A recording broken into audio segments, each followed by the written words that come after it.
Bonjour tout le monde.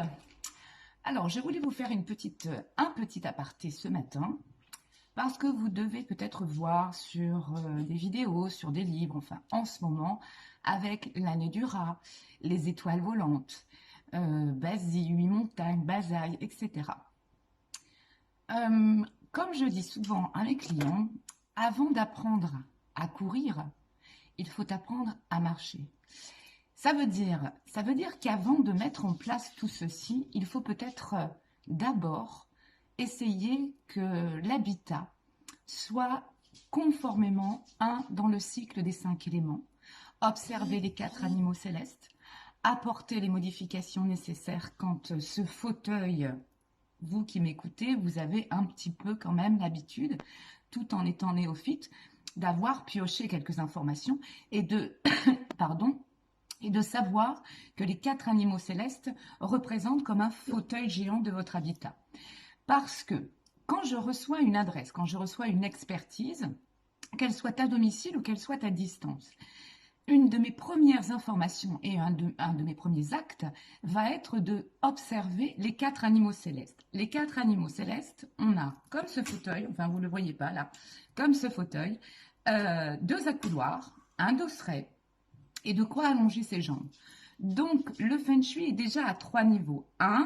On va regarder en premier, on va regarder les 4 animaux célestes qui vont vous donner des informations. Ensuite, on va retrouver ces quelques petites informations dans le structurel, c'est-à-dire dans la façon dont est organisé votre logement. Les couloirs, les fenêtres, le chi, trop rapide, trop lent, la façon dont les WC, la salle de bain sont placés, à quel domaine de vie ça appartient. Ensuite, 3e niveau, quand je vais à domicile ou quand je reçois mes fichiers photos sur les expertises à distance, eh bien, ces informations, en règle générale, elles sont à 250% vérifiées. Le 3e niveau, c'est la façon dont vous avez aménagé, ce que vous avez, vos projections murales, tout ce qui vous appartient, on va le retrouver dans l'habitat. Et c'est la somme, de ces 3 informations va nous apporter un éclairage, une lecture sur ce qui va ou ce qui ne va pas, et généralement ça ne va pas, dans votre habitat.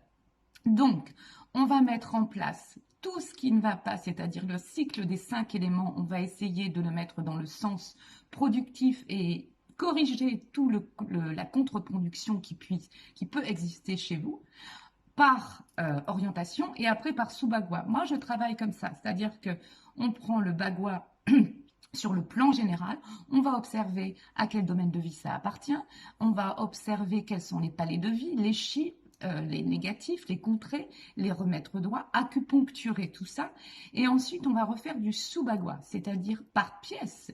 On va re-regarder chaque orientation, les angles, c'est-à-dire vous prenez votre chambre, et bien votre chambre à coucher comporte bien 8 orientations, le nord, le sud, le nord-est, le sud-ouest, etc., etc. Et qu'en est-il? Est-ce que par exemple au sud-ouest de chez vous, c'est un placard tout vide, tout nu? Est-ce que c'est un mur, etc. Et en fonction de vos besoins, en fonction de où vous avez envie d'améliorer certains points de domaine de votre vie, on va acter et on va forcer sur des choses. Pourquoi aussi? Parce que les 4 animaux célestes que je viens de vous dire au début comportent, eux, dans la lecture, des dysfonctionnements, des faiblesses. C'est-à-dire que si je regarde votre adresse et que je vois que, par exemple, le dragon est absent, le dragon, on va schématiser, c'est le masculin, l'homme de la maison. On schématise. Le tigre va concerner plutôt la femme et les enfants. Donc et puis le dosseret, c'est les soutiens, le soutien professionnel, les soutiens dans la vie en règle générale. Il est bien entendu que si votre fauteuil est bancal, si vous avez par exemple, vous habitez une maison, et que juste à côté de vous, donc la gauche, le dragon, c'est un champ. Ça me dit déjà, moi, une petite information sur ce dragon. Bref, je ne vais pas rentrer dans le détail, c'était juste pour vraiment vous faire un petit focus avant de vous concentrer sur les étoiles volantes, les basiles, les 8 montagnes, des choses très très très techniques dont on n'a peut-être pas besoin foncièrement.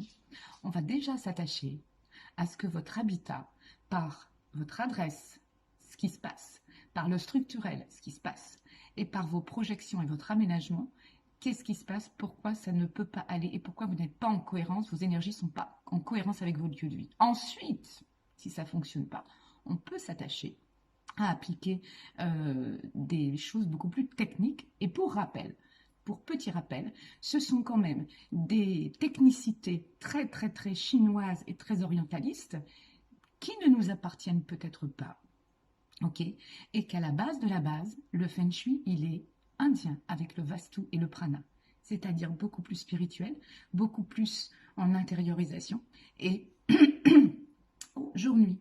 Et c'est le Feng Shui que je travaille, c'est le Feng Shui que je vibre, c'est déjà de mettre en cohérence votre intérieur, votre alignement avec votre environnement. Ok? Je reviens là-dessus plus tard.